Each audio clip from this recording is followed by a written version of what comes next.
Thank you very much indeed, Ken, for that speech and for all the fantastic support that you give us. Now, sometimes this great movement has been attacked by the warmongers for being anti-American. Well, I was proud 1 month ago to represent the Stop the War Coalition in Washington with 500,000 American people on the streets demanding that their Congress act to stop the war in Iraq and to bring their troops home. The anti-Americans are those politicians defying the democratic will of the American people.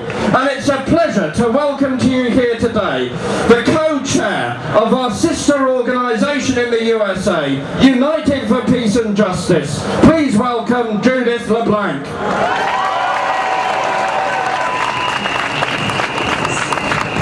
I want to thank the British Muslim Initiative, CND, and the Stop the War Coalition for the kind invitation to join you in this match and to represent the overwhelming majority of American people who want this war to end and who stand with you in your struggle against nuclear weapons.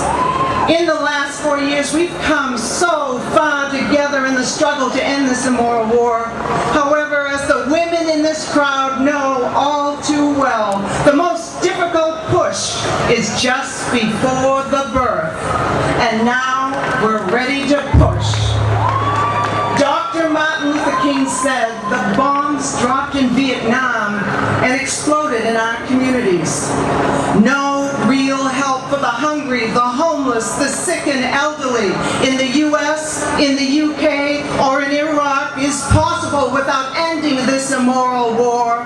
No end to the threat of nuclear confrontations is possible without ending the US occupation.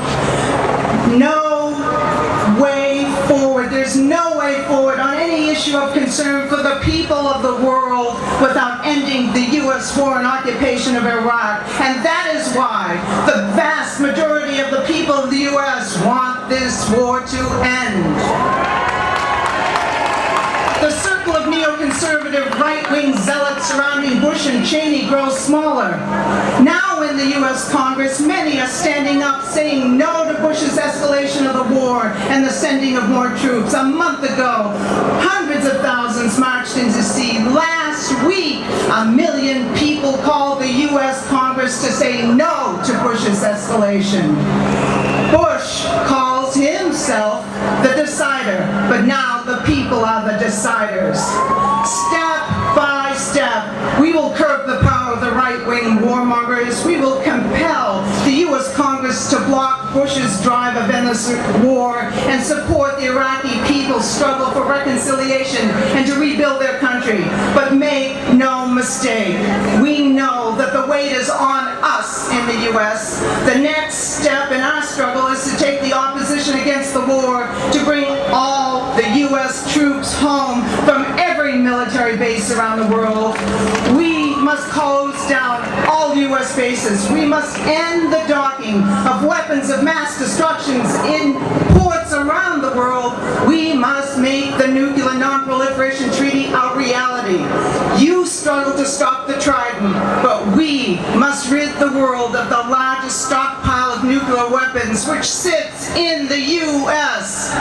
The weight is on us, but with your solidarity we will win. We are united for peace and justice. Thank you.